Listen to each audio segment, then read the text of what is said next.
What's up, guys? It's Friday, and you know what time it is. Time for What the Fitness, where data is more important than your feelings. Get the shirt in the link in the description. What the Fitness?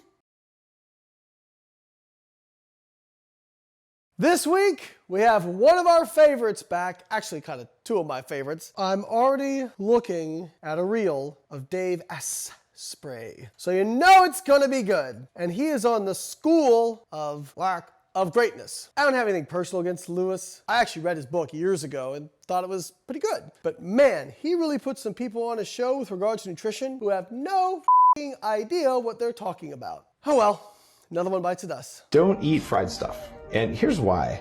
The amount of inflammation in the body from one meal with fried things in it, I don't care if it's fried fish or fried potato chips, it doesn't matter. That increases inflammation for 2 days. A cigarette is 4 to 8 hours. Literally, you're better off to smoke a cigarette than you are to eat a plate of French fries. Okay. And it's that big of a deal. French fries you can have? Well, they're fried. Here, bake the damn French fries. It's not that hard. You bake them and put really good butter on them afterwards. It tastes the same. No, but when you go out, no one's baking it with butter on I know. So it's because restaurants are, plus, they fry them in the worst oils that have been used. You gotta just say no. And you look at that, you're like, that's not food. I'm gonna be real with you guys. I'm gonna look at the studies later. I am very confident in saying that it is highly unlikely that the hazard ratios, odds ratios, and risk ratios with the consumption of fried food are anything close to what smoking is. So smoking increases the risk of various cancers from like 200 to 700%.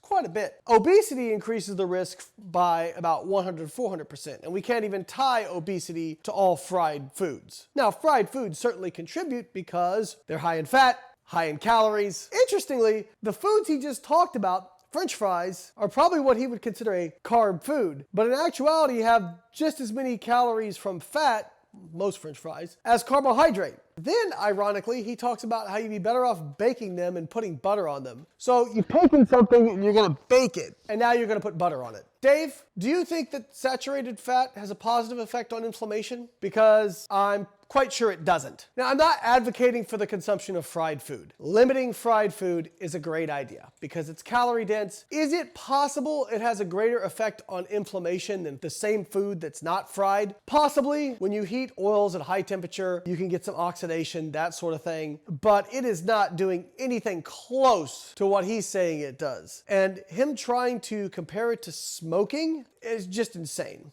And even Lewis says, could you have a couple French fries? He's like, it's fried.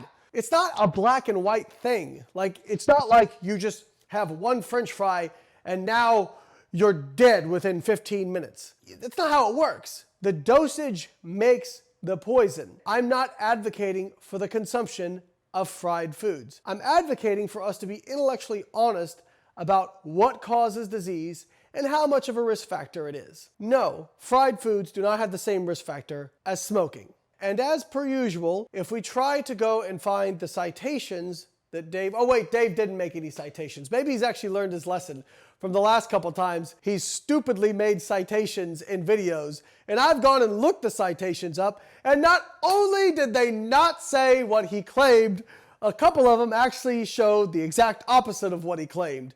So maybe he's learned his lesson. And for that, good job, Dave. All right, guys, if you like the video, subscribe to the channel. Catch you next week.